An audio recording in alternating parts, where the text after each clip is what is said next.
Good afternoon. I'm Rex Buchanan, the former director of the Kansas Geological Survey. Today is September 3rd, 2024. We're here to interview Bruce Snead, former director of the Engineering Extension Program at Kansas State University. Our videographer is former Representative Dave Heineman. We're conducting this interview in the State House in Topeka. Bruce was born in Chicago, raised in California during the 1960s, earned a Bachelor of Architecture degree from Cal Poly San Luis Obispo in 1974, and did 2 years of graduate work in environmental analysis at New York State College of Human Ecology at Cornell University. Bruce's career at K-State began when he was hired by the Department of Architecture in 1976. After a couple of years in the private and nonprofit sectors, he was hired as an extension state specialist in residential energy for engineering extension. He was chosen to direct energy extension in 2011 and retired from that position in 2023. During his time at Energy Extension, Bruce was recognized as an expert on radon detection and mitigation and indoor air quality. His involvement with Kansas energy policy issues began in 1982 and continued over 3 decades with participation on 3 different policy bodies and numerous legislative initiatives addressing energy efficiency, renewables, and conservation. During his career, Bruce was recognized at the local, state, and national levels for his work on various environmental issues. He was also elected to 4 terms on the Manhattan City Commission from 1995 to 2011, including 4 years as mayor. This interview is part of the Kansas Oral History Project's series examining the development of public policy at the nexus of energy and the environment during the late 20th and early 21st centuries. In these interviews, we explore those policies through the eyes of experts, executives, administrators, legislators, environmentalists, and others. The Kansas Oral History Project is a nonprofit corporation that collects and preserves oral histories of Kansans. The project is supported by donations from generous individuals and grants from Evergy and ITC Great Plains. Good afternoon, Bruce, and thanks for agreeing to contribute to this project. Thank you, Rex. I think it helps always to set a little bit of the stage with background so that people have some context for the issues as we get to those. We touched on this, but how do you wind up in Kansas? Actually, we were at Cornell doing graduate work. Both my wife and I, we were married in '74. And a job in architecture, K-State came available. Someone from Cornell had gone there the year before that worked with my master's advisor. And so it was a flight and an interview. And when I came out to Manhattan and interviewed, I liked what I found and the people that I would work with, and so I said, yeah, it's halfway back to California. Cornell and Ithaca is beautiful, but cold and kind of gray. And when you've grown up in California, you appreciate that. So we came out in 1976 and have been in Manhattan ever since. It's home. It's a great place to raise a family, and we have dedicated our lives there, and I had the fortune of, as you said in the introduction, of serving on the city commission there for 16 years. So that's how we came to Manhattan, Kansas. And what brought on the political city commission thing? Well, my interest actually peaked in 1982 when my son was born, and I felt a responsibility to address environmental issues. I had been working in sustainable energy, renewable energy, energy efficiency in my graduate work, and when I came to K-State, and in the subsequent 3 or 4 years of private sector building passive solar homes, solar greenhouses. And the opportunity in '82 came to join the Kansas Natural Resource Council Board of Directors. So I joined that and was with them for 10 years. I think I was president for 3 of those years, working on energy issues in that member-based organization. And then in '91, I was appointed to the Manhattan Urban Area Planning Board by a good friend of mine, Karen McCullough, and as a county commissioner. And so I served for 4 years, and I remember one night watching the city commission deal with an issue that we had dealt with at the planning board, and planning issues are usually the most controversial in communities, typically. And I thought, I think I can do that, and I think I can maybe do that more effectively than what I'm seeing. So I ran in '95 and was elected came in first, a 4-year term, and then subsequently 3 more times was elected to 4-year terms, coming in first or second, which means you get to be mayor in the 3rd or 4th year of a 4-year term. That's a tradition in Manhattan. And so and then being a city commissioner really helped me engage more so at the state level, because I had to represent Manhattan and engage with our local legislators on many issues for the city.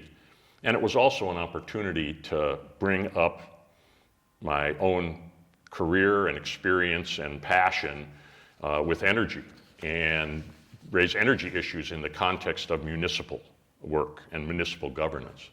And then my work in outreach and education on energy issues, indoor air quality issues, renewable energy, just helped inspire, okay, what could Kansas have?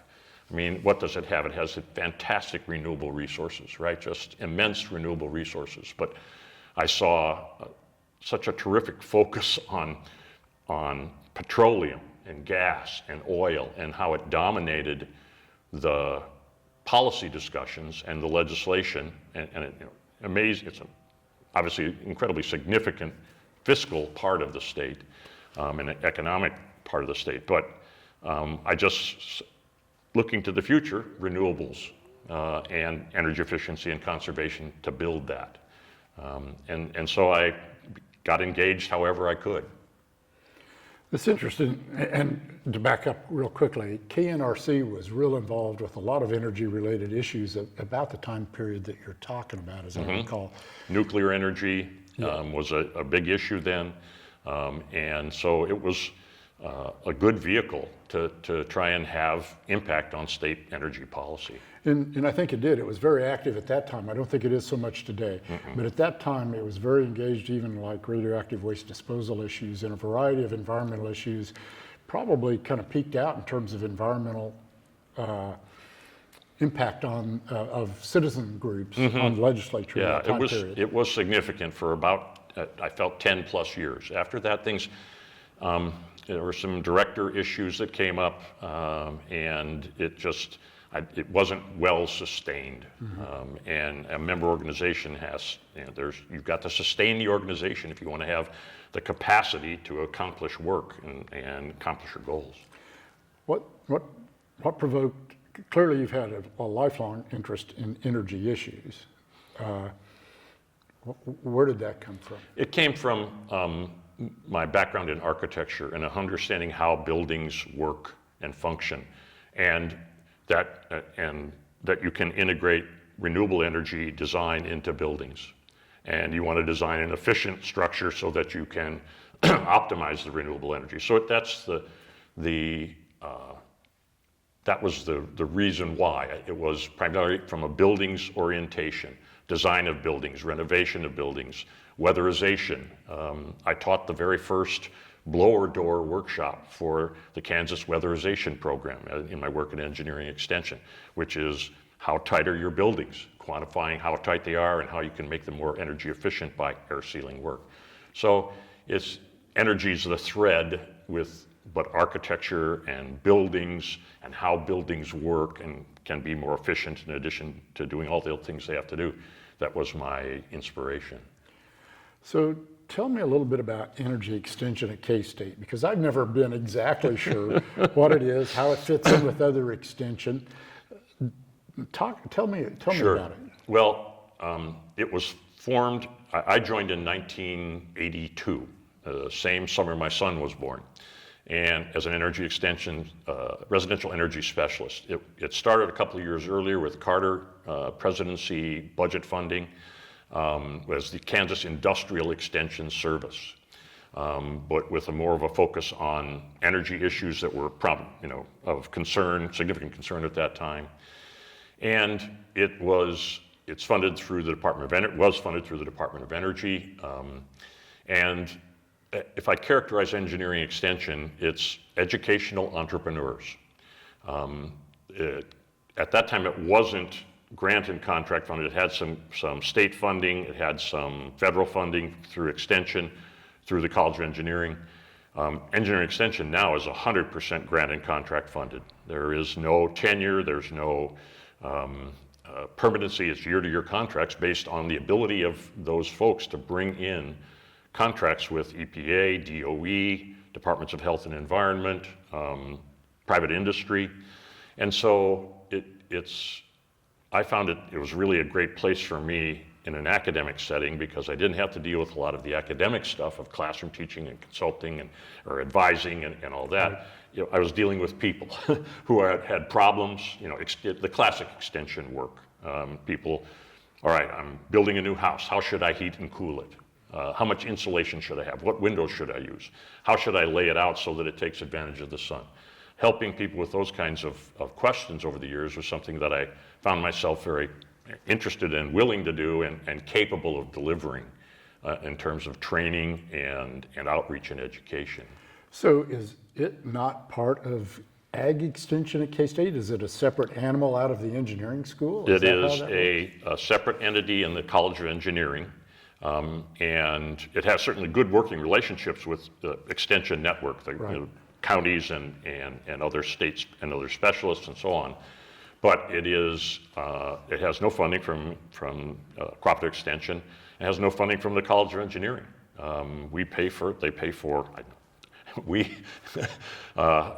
They pay for computer services. They pay for utilities. So it's quite independent in that. If K-State's budget gets cut, it doesn't affect engineering extension. So there's an independence to it that has just worked really well for me and for the 20 plus others now that work there. What brought it on? Why does it exist? It exists because of the legislation at that time that created the Industrial Extension Services. And so, obviously, cooperative extension was already well established. It was a logical home for that, but coupled with engineering because of the energy focus of energy extension, actually. So the Kansas Energy Extension Service was created under this industrial extension moniker. But there must have been impetus within the engineering school to go do that. Is that connection with architecture, or what? What's the impetus? It was College of Engineering. It was Dick Hayter. Richard Hayter was the first director of engineering extension, followed by Richard Nelson, and then when I took over in 2011. And it was, energy was the thread. And then we expanded because I was able to take training in radon in the late 80s. We have secured funding to help to become a regional radon training center with cooperative Minnesota and Michigan universities. And so that opened up indoor air quality issues for me as a funding source and as an activity, in addition to doing energy. And then I really fully went into the radon and indoor air quality stuff in the 90s. And my energy work became more peripheral, associated with city commission work. We added in the mid-90s the Pollution Prevention Institute. And so we have pollution prevention, radon, and energy work at engineering extension. So in addition to the focus on residential work, like you've talked about, and radon to a certain extent, you're also connected with various efforts within the state that look at energy issues from a statewide perspective. What's been your connection there? What kinds of committees, boards, those kinds of things have you been on? Well,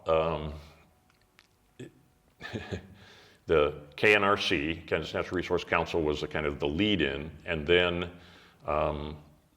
when I joined, was on the League of Kansas Municipalities board, I chaired the Energy Environment Committee, I think it was called. So city municipal energy issues and environmental issues was something that I paid attention to and worked with the legal staff when issues or legislation came up, and testified for or against whatever might affect municipalities.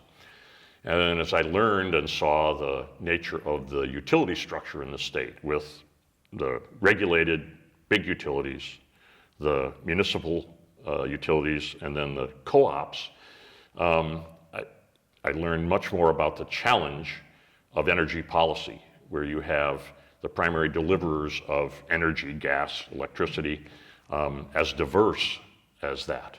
From tiny little cities, right, that had their own generators and munis, to the rural cooperatives, and then the big utilities with Kansas Gas and Electric and KCP&L and KP&L and all of the different acronyms and names for all of those things that have emerged over time. And I saw in the rest of the United States many different examples of quality energy policy that states were implementing that led to tax credits for energy efficiency improvements, conservation, adding insulation, adding renewables, property tax exemptions for solar additions to homes. And so, and I looked at Kansas, and abundant sunshine, abundant wind, and opportunities for energy conservation that I could see and quantify. And it just felt like we need to be doing more. And that's when, I became aware of the state legislative structure, utilities committees, the Kansas Corporation Commission, which is the regulatory body, and the lack of a policy body. Where should policy be? Was a major issue in Kansas was, where should energy policy be administered? Should it be in the governor's office? Should it be with the KCC, a regulatory agency? Should it be with the Department of Commerce, Department of Administration, Health and Environment? And of course then the legislature and the governor have to determine that, right? And that was also affected securing federal dollars. You had to designate who was responsible, right? And so it just opened up, not a Pandora's box, but just a real complex picture of these players in energy policy and what could happen. I thought one of the major issues was having energy policy at the Kansas Corporation Commission doesn't make a lot of sense. It makes regulatory judgments and has to administer those utilities that it has jurisdiction over. And it just didn't make sense to me that those were in the same place, that it would be better to have separate energy policy that could interact with the various and have participation versus having people that regulate the utilities also engage with them in policy. So trying to create independent energy policy efforts, committees, over the years, and I participated in those if I could gain an appointment or could volunteer. Kansas did very briefly, for one shining moment, have an energy office.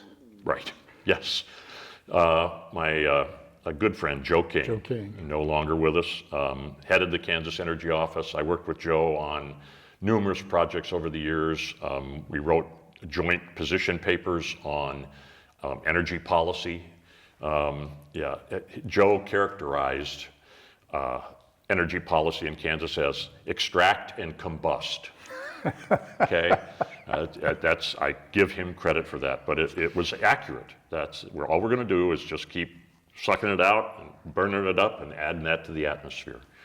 And so I worked with Joe. I asked him actually when I was on the mayor, I got the city to engage with him to evaluate solar panels on top of a parking garage that we were adding in downtown redevelopment. So I had that kind of relationship, and I did training with Joe on energy codes and building codes, and we hired Joe to do work for us as well. Was his background in architecture as well? Yes, Joe was an architect. That was kind of my he memory. designed passive solar homes, buildings. He designed the KCC's building that they're in now in Topeka. And roughly what time period do you remember that we're talking about here? Is this the late 80s? It was Early 90s? Yeah, certainly. it was the 80s and 90s, and then 2000 is where there was quite a bit because I was on the city commission and engaged in policy levels, policy activities, policy committees, worked with Mark Parkinson, Governor Parkinson, was appointed to the State Energy Resource Coordinating Council, served on the Kansas Energy Committee. There's so many different, I looked at my history and my files, and there's so many acronyms. And I did actually developed an energy efficiency and conservation plan for the state under a contract to the KCC in 2009, 57-page. It was kind of a tour de force for me to say, here's what we could do. Here's what all other states have. Here's their administrative structures. Here's their initiatives. Here's their incentives.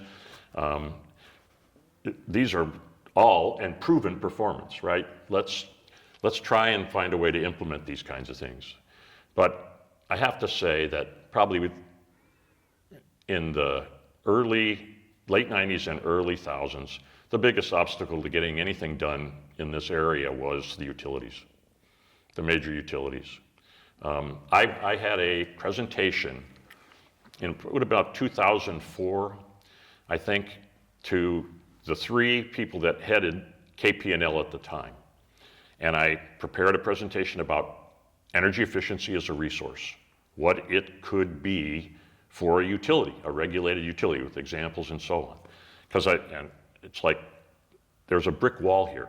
They're not seeing the opportunity to have another resource. But it was very difficult to get utilities to implement anything, and it still has been. It's been very difficult.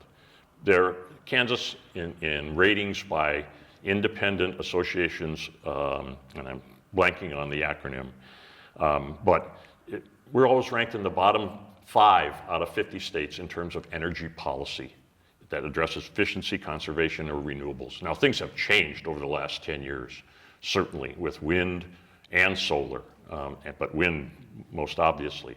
So there has been progress, but I just remember at a Kansas energy policy meeting, I was talking to someone, but the utility guys were all gathered, and I could hear them talking, and they said, well, if they pass this conservation thing, we're just going to go to the legislature and we'll kill it.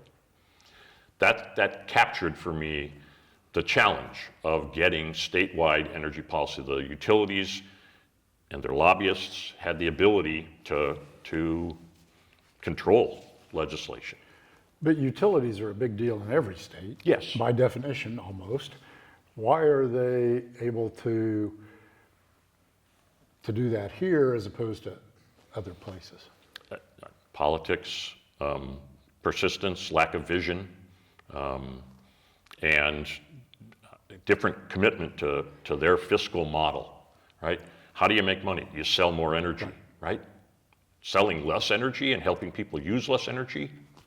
They just had a real tough time seeing that, even though we could point to other examples from across the country where this has happened, this was happening.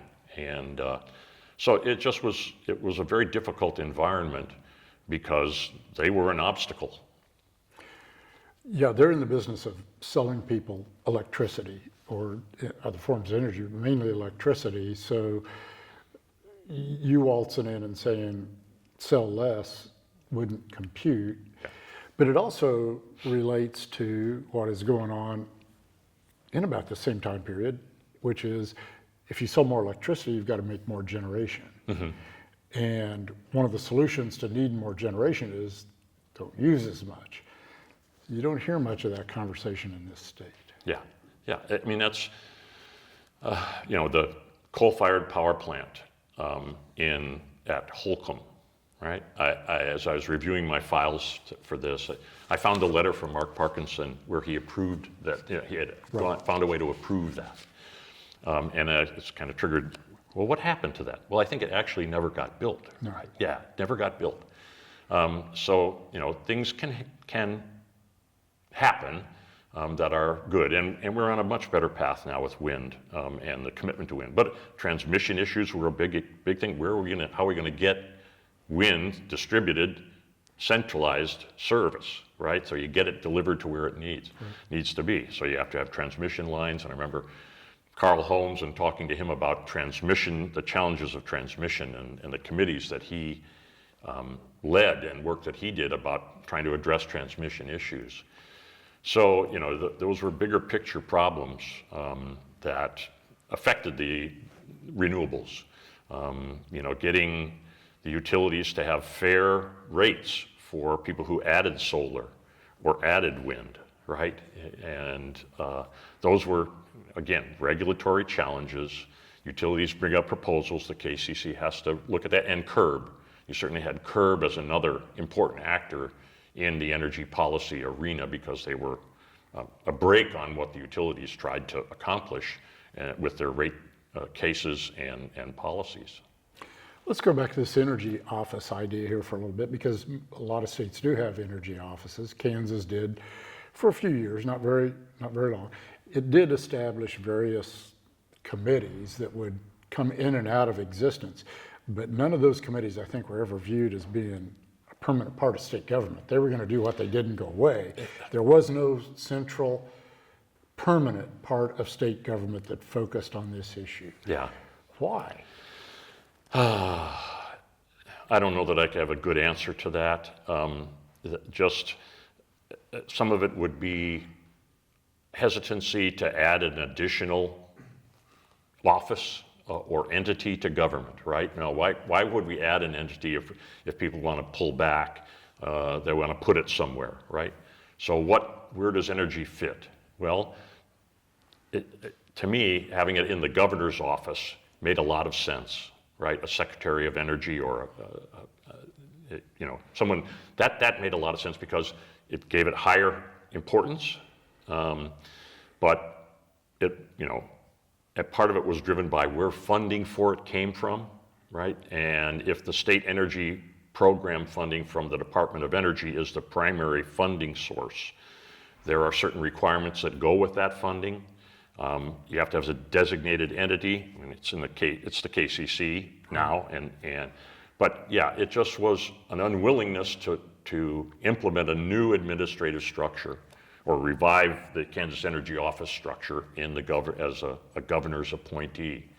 But I looked at models, you know, for where energy office, energy policy could be across all state governments, and it was diverse. A lot of governor's offices, a lot of Department of Administration, Department of Commerce, and some independent as well, independent energy offices or departments.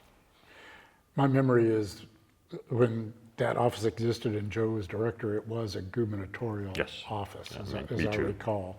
Because as you look at the state agencies within the state, there is no obvious home for it, like you've talked about. If Kansas had a Department of Natural Resources, it might make sense to fit there, but Kansas doesn't have that model. So therefore, it's kind of like an orphan that's looking for a place to go. Yeah, it was, yes, there were just so many different possibilities, but it takes, and the legislature, I mean, for a number of years, I felt energy policy was legislative ad hoc. It's just whatever legislators or committees wanted to initiate is what the energy policy would be, and whether it had an impact on tax through some kind of tax credits, or it had effect on transportation. It just was ad hoc by the legislature with governor's concurrence, perhaps. And that's just scattershot based on what the legislator or utilities committee chair or whatever committee the legislation might appear in, their preferences, right? And that just was rarely comprehensive. It is one way of making policy, almost by de facto making policy, even if it's a function of who happens to be interested in what at a given time. In other interviews we've done as part of this series, we talked about water. And if you want to use water as an analogy in this state, there is a state water office. It is, in effect, an independent entity that lives out there. It has a water authority, but it is not part of health and environment. There are a zillion water agencies in Kansas, state, local, federal. In theory, the water office is that policy coordinating model. Yeah. Is that the model you would look at for energy? I did. We raised the water office and the water plan and all the efforts to address the water issues as parallel, right? Here's an example of isn't energy as widely distributed need as water, right? Yeah, you got to have water, you got to have energy to do work, build, all those things. It made perfect sense as a model to have that, the Kansas Energy Office, Kansas Water Office, right? Develop a plan. So to me, it was what we used as an example of what could be. Make an independent entity, and you know more about it than I in terms of the legal structure that it is, but that made perfect sense. If it makes perfect sense. Why didn't it happen? Why didn't it happen? No magic wand. All those things that I mentioned earlier, right. There's hesitancy to create new additional government, right? That certainly has been a thread Sure. over the years. Let's not add to government, let's cut back on government, right? And so that was part of it. And then utilities and their desire to maintain as much control as they could get over the energy market in Kansas and the provision of energy. And then you have the munis and the co-ops, and those three levels, their interrelationships and connections and contractual relationships also played a significant role.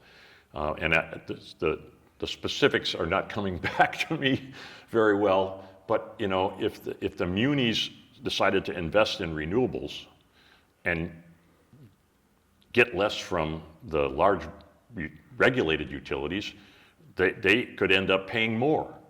So just the logic of the use of energy and ran contrary to what contractual relationships were set up.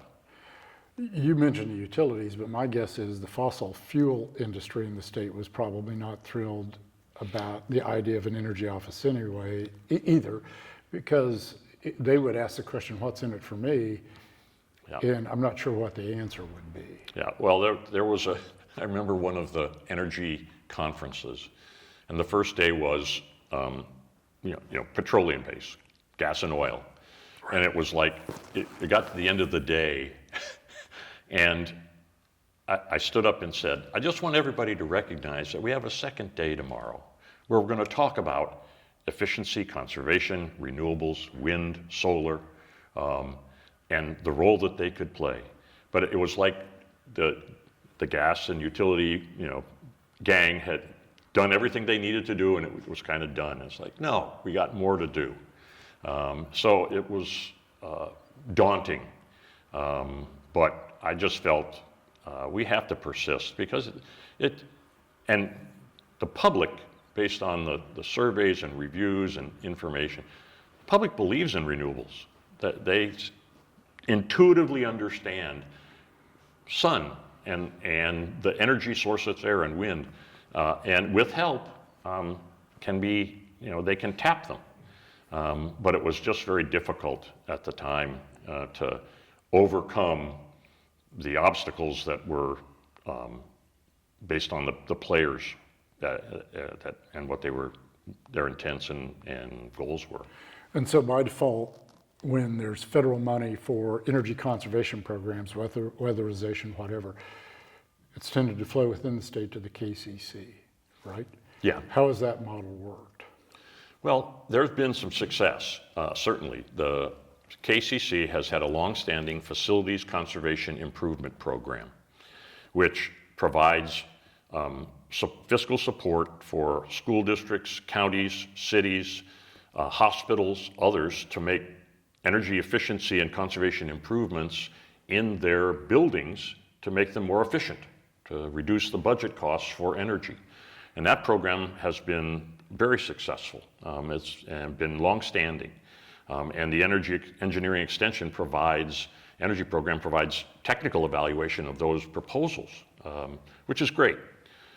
So there is that example. And of course, the Kansas Weatherization Program has for many years helped weatherize low-income homes with federal resource funding.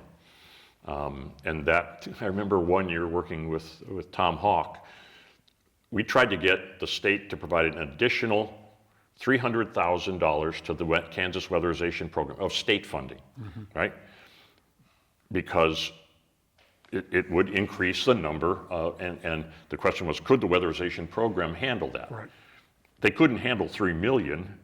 You can't ramp up 3 million in a year, but 300,000, yeah, you might be able to add to it. So those kinds of efforts, just small things, sometimes trying to get a little inroad for efficiency and investment at the state level on top of what the feds were already helping through their provisions.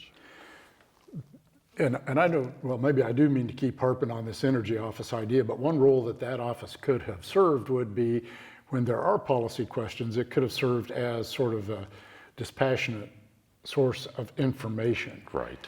Without that in existence, who does the legislative committee go to when it wants to find out, when it wants objective information about an energy issue? Well, I presume they go to the research staff. If there's no entity in the state that you can say, I want to talk to the director of the energy office, I want his input or her input on this issue, they're going to say, all right, this is a concern we have, let's ask legislative research to give us what's available, or research this in other states. That's the beauty of the legislative research staff. They can tap into any other state's initiatives and capacity and plans to help. And that's when I did that energy efficiency and conservation plan, I went through all of those things that could serve as examples for Kansas. But it would also make the legislature at times reliant on those very industries that they're having those conversations about. Yeah. Isn't that a fair statement? Sure, absolutely. They're going to, the industry is going to find the example that serves their end goals best. And that's not necessarily what's best for the state. But the legislature and the governor are the ones that, finally have that decision making. Unless they're willing to do the research, you're going to ask legislative research, or you're going to rely on the lobbyists who say, oh, this is what they're thinking about. Here's something we want you to see. So after all this time of looking at all those other models out there, if you could create an energy X for the state, what would it look? Would it look like the Kansas Water Office with the Kansas Water? If you could snap your fingers, what would the result? I guess that's probably true. I'd actually have to go back and look at some of the things that I actually wrote and developed and found to say, but I do believe that the Kansas Water Office, I just remember it striking the right chord as a structure and an organizational structure that was statewide, that looked at, has the watershed districts and has all of that. Municipalities, everybody. The parallels there were, I thought, significant. And as a model, made a lot of sense. It recognized the distribution structures, the watersheds, and there were parallels in the energy infrastructure and the entities that make up the energy realm in the state of Kansas. But having said all this, if you look at where the state has wound up, the increased capacity in renewables is wonderful. It's pretty incredible. Yeah, it's great. And that's, I don't know what to attribute that to primarily. I think nationally, that has been one of the primary drivers is national policy for renewables. And that has, created the marketplace and changed the marketplace such that Kansas utilities have invested. But just as I said before, Kansas utilities have never been leaders in these areas, right? It's like been pulling them, really hard to pull them along. But we're in a much better place now with wind energy and solar, because both of those are just immensely valuable and useful. And all the policy questions about distributed wind and reliability and impact on the need for generation, all that stuff has been answered. But as I sit here and think about it, maybe the place that water versus energy analogy breaks down is exactly what you just touched on, which is the federal government. We didn't have much in the way of conversations about the Fed impact on the state when it comes to water, because by and large, water is viewed as state purview, legally, in all sorts of ways. But the conversations we've had in this series, when you talk to people about what were the big deciding factors that drove things like natural gas exploration and prices that affect the state, or utilities' use of natural gas versus coal versus whatever, they will invariably point to the federal government and say the feds are the ones that made a decision and now we react to it. And that may be why energy policy is much more of a, I was going to say victim, but that's not the word I'm after. Yeah. But it's at the beck and call of the federal government far more than, say, water would be. Yeah. So in a lot of respects, what the feds decide, then we react to it. Sure. Yeah, there's always that. With the Department of Energy and all the things it has to address and deal with. And as administrations change and budgets are finally implemented, you see that it will affect what the states can do. The upshot has been, as you point out, a lot more renewables throughout this state. Did you expect this to the extent that it's gone on? I mean, particularly in terms of wind, solar is somewhat behind that. But Yeah. Ultimately, yes. Ultimately, was it fast enough for me? No. But yes, I attended the Wind Energy Task Force meetings that were here in Topeka that created the zone in the Flint Hills of no wind. And that made sense. I mean, there's places where industrial wind should be implemented and has been successfully, right? And so, ultimately, I figured things would get there. It just was never fast enough for me because of what I saw happening elsewhere and the logic of energy policy as I understood it.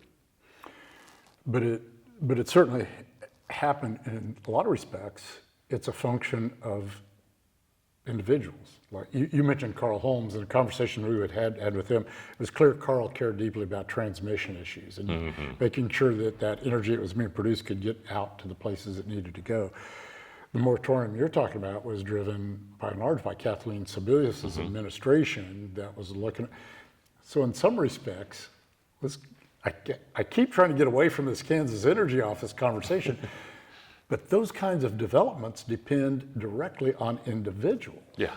Well, that's who's in power, who has resources to invest, who has resources to lobby, and who can bring to bear economics that make sense. So yeah, individuals play a key role, whether they're the president of a utility or a muni or a co-op, or they're president of the Senate, right, or the speaker of the legislature. Yeah, individuals can make a real difference, without doubt, if you're in a position of power, authority, and ability to apply resources. I want to come back to that, but before I forget about this, one of the conversations that I sort of watched tangentially when I was over here for other things, or renewable portfolio, renewable energy portfolio standards. Yeah. Did that ever enter into your world? Oh, yeah. There was, we debated those in the energy policy committees. Renewable portfolio standard, say you got to achieve a certain percentage from renewables, setting that policy goal, right, which has been done nationally now, certainly. There was a lot of debate about that. Utilities, don't make us do that, because we'll have to build we have to have the generation to back up when the sun isn't shining. What? At night, what? They're just, I remember one time hearing from utility, one of the lobbyists, or maybe a legislator, I don't remember which it was, we can't predict the wind, and it's a variable resource, and it gets cloudy on some days. And I just kind of went, okay. I grew up in California. I know that there are surfers and surfing organizations that analyze the wind and currents and wave patterns and can predict when waves will be high at Mavericks in San Francisco or elsewhere. And it's no different. You can do the same with weather, right? And with percentage of cloud and all that. So the idea that we couldn't figure this out and we just have to make sure we have backup generation for all of this just was nonsense to me. Nonsense. We have incredible analytical capabilities to integrate renewables into the grid and deliver it, right? And different renewables in different locations, certainly. May make sense for biomass somewhere, maybe. But certainly solar, wind, these can be integrated. I want to come back to the politics of this, but before I do, so if I asked you this question about snapping your fingers and looking at an energy office. If you could snap your fingers and look at the landscape of Kansas, would there just be more solar, more wind? There must be other ideas you have that you would have liked to have seen. Solar is probably the most untapped renewable resource that we have. If you build a parking lot, put solar parking lot covers on it, right? I know in the Lawrence area, there's a industrial solar proposal that's going to put out on farmland. And so there's been opposition to that because you want to use farmland to grow whatever you need to grow or want to grow. But buildings are the first place to put solar, right? Distributed solar makes so much sense to provide electricity and or hot water or heating, but certainly electricity is the most logical one. And a rooftop, if it's got solar exposure, which is easy to evaluate, is a perfect place for it. We've got huge manufacturing plants, warehouses, all of them need energy for lighting, for heating, for cooling, and industrial uses, and put PV panels on the roof. You can do that. To me, it's just, and that's where policy that provides incentives for doing that in business, right? One of the things that engineering extension does is help create applications for renewable energy REAP grants. These are U.S. Department of Ag grants to help rural producers, businesses implement energy efficiency and renewable energies, like rural groceries, small town groceries. You can work with engineering extension and get percentage funding, 25% funding for upgrading the coolers to be more efficient. And by doing that, you pay back through savings, right? That's the beauty of energy efficiency and renewable energy investments. Many times you can demonstrate payback, return on investment that's reasonable and improves the bottom line. So that's an example of what we could do more of. I want to go back to politics a little bit, because your perspective is pretty unusual in the sense that you talk about this time on City Commission and Mayor of Manhattan, which leads to statewide interaction. At the same time, in your other life at Energy Extension, you're coming over here and dealing with various governmental and political bodies as well. I'm not quite sure where I'm going with this question, but the perspective you've got from the political world in Manhattan, how does it transfer? How does it affect what you did in the other part of your professional life? Well, being an elected official enables you to bring your own passion, knowledge, and expertise and apply it in the political context. So for me, it was, all right, what is the franchise contract for the city of Manhattan for energy, right? Franchise fees and that whole issue. All right, can we effectively can we achieve what I felt were important energy goals through municipal action, through the contracts we have, right? So if we're going to build a new building, whatever it might be, let's make it a LEED building, right? An energy efficient building. Let's look at whether solar can be effectively integrated to this, and let's build the most efficient one we can, because, for example, a jail. How often does a county build a jail? Every 40 or 50 years? It's the least popular building a county wants to build, right? But you got to. And that lifespan, that's the lifespan of the investment you're making. And buildings are going to be around for dozens, hundreds, tens of years at least in most cases. And you spend far more to operate buildings than build them typically over their lifspan. Make the right decisions when you build them and design them, and the lifespan costs will be less. So that's part of that architecture approach, and that's what I would try and deal with as an elected official is, are we building buildings? Let's do this. Can we invest in this FCIP program in the city of Manhattan and reduce our costs for utilities that way? So I just looked for opportunities where my personal thoughts, beliefs, and perspective and experience could be applied at the municipal level in Manhattan or at the state level. But how did those political lessons you learned in dealing with the city commission in Manhattan translate when you walked into this building? Did you, okay, to give you a little chance to think about that question. Yeah. Did you have maybe more credibility when you walked into this building because you had gone through the political process yourself, just like the folks that work here have? Yeah. Did that help you in this Oh, process? sure. Anytime you can say, well, I've sat on that side of the dais as a elected official,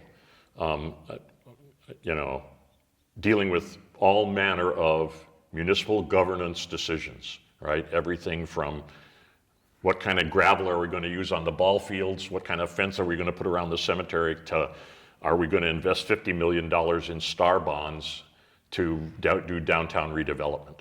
So having been on that side, both sides of the dais, so to speak, it gives you, I think, some credibility.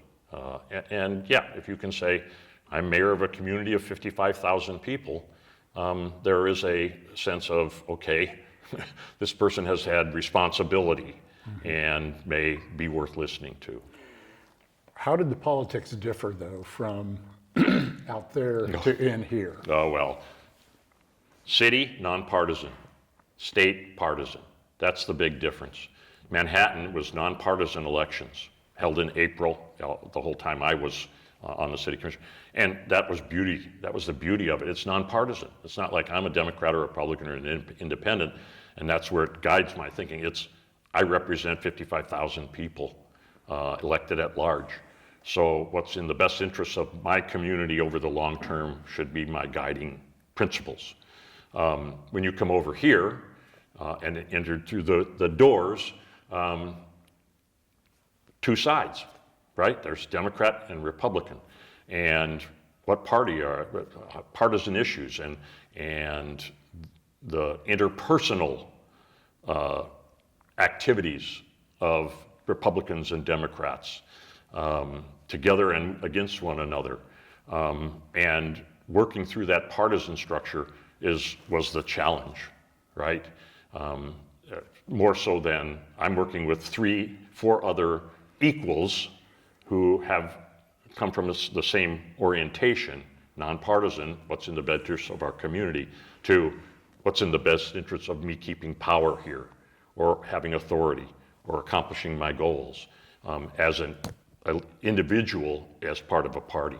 So I never really liked the partisan politics of it. That's why I never ran for state office. I remember asking, I think it was maybe Joan Wagner or Lana O'Lean, I said, could an independent run for state representative or state senate? And she just looked at me and shook her head and said, no, you'd be basically ostracized and outside the realm of power because you can't be part of the party. So I assume that's a frustration when you walk into this building and see the difference between the way things operate. Yeah, well, sir, it can be very frustrating if it's people are guided by partisan goals, partisan beliefs versus what's right, what is fair, what's just. That's very frustrating. It can be, right? But there's also very good people that are both part of both parties, obviously. They have to have good people in order to get things done, to compromise. Do you think that partisanship is part of the reason for the lack of creation of that water or that energy office we talked about, or sort of a unified statewide energy policy deliberately? Yes and no. I think there have been instances that over time where, this is the party's position, or the leader of this party has this position, that's why nothing's happening, or it's not going to happen.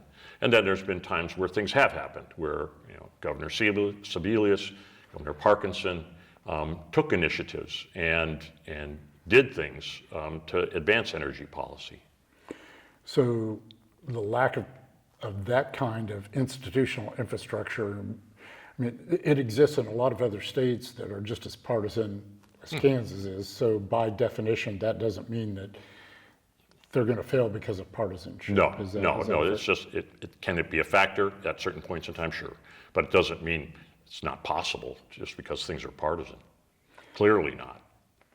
I think we've covered most of the things that I had here. Anything that we haven't touched on that you were active in your career in that we should have talked about, do you think? One of the interesting things I was part of was the Take Charge Energy Challenge. Okay, Remember that? Yeah, I do. This was a competition between Right. Manhattan and Lawrence and K-State and KU. And there was, I think, $100,000 prize for the community effort that could save the most energy. Right. And I worked with Noel Schultz, who was the wife of Kirk Schultz, president of K-State, and I was mayor at the time of Manhattan as we went through this year-long energy challenge, and with outreach on and education and going to high school football games and handing out light bulbs, and that was really a lot of fun. It was one of the most enjoyable energy efforts that I was part of because of the competition. And so that just, again, that kind of was a unique experience, working with both, on the issues to demonstrate that, and that was, so that was a lot of fun. Do you have solar in your home? My current home, I do not. The solar access, we've got great shade, and the nature and structure of my house is just doesn't lend itself to adding solar panels virtually anywhere. The first house we had in Manhattan, we bought in 1976, and were there for 10 years. I added solar air heating to that with a water heater exchange. I also built a passive solar addition to that. Was a bungalow-style house on Laramie Street in Manhattan. And I designed passive solar homes in Brewster, Kansas, designed other passive solar homes here with my partner in design construction build for about 4 or 5 years. I led the construction of the passive solar greenhouse at the University for Man in Manhattan. That was an appropriate technology grant that enabled me to lead the construction of that passive solar greenhouse. Do you drive an electric car? No, I don't have an electric car. Just the nature of the cars that we've needed and used I haven't made that transition yet. I wasn't going anywhere with this other than I'm always sort of curious as to how the kinds of background that people like you and I have influences their day-to-day lives in this process. And well, I rent the house that we live in now. It was bought in '86, and I renovated for 6 months and just tightened the heck out of it, replaced the windows, did all the things that I knew would make it more economical to live in and operate in terms of utilities. But it's, I'm proud that I've been able to help thousands of people with energy decisions over the years in my work at Engineering Extension. Just helping them figure out, all right, can I afford a heat pump, or should I have a gas furnace or a combo? And that's been very rewarding because I can help influence energy decisions for the public. well, and I worked with Dave Kendall on a documentary about climate change, and one of the big lessons that I took away from that was collective action is everything here. I mean, you can make individual decisions about what you're going to do related to energy use, but at the end of the day, it's really the collective decisions in terms of transportation, in terms of building, in terms of a lot of those things that we don't think about as individual choices. That's really going to determine how well we do. In a lot of respects, what you're saying is through the political process and the work you've done at Extension, that's how you've influenced that. Yeah. I really appreciate that you're bringing up the climate change video. That was supported by the Flint Hills Discovery Center Foundation, of which I'm a part, ex officio board member, and worked with Dave on all of the projects that have funded it, and very proud of that climate change video and what it has shown us. We're all in this together, right? And climate change is a perfect example of a sustainable issue, a problem of sustainability over the long term, which is what I advocated for. I was able to bring funding in for sustainability efforts in Manhattan when I was on the city commission. Because I went for grants and contracts, I was aware of these grants and contracts that municipalities could go for. So that was another opportunity to bring my own background expertise and knowledge to bear on the city. One of the things that also in that process of working with Dave became clear that while there's a need for collective action, in effect that's political action in a lot of cases, it appears that the time we most need our political process to be effective is a time that it appears to be, at least to somebody like me, pretty close to dysfunctional. We've picked a bad time to be disunited. Well, I think as I look back over the last 25 years, clearly what happened with the election of 2000, if Al Gore had been elected, our paths would be different today than it is. I just believe that, given the advocacy he had for climate change.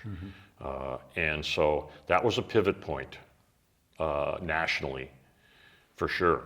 And we have come back around with subsequent administrations, and certainly the Biden administration has made significant progress in climate change with what's been passed in the last 4 years.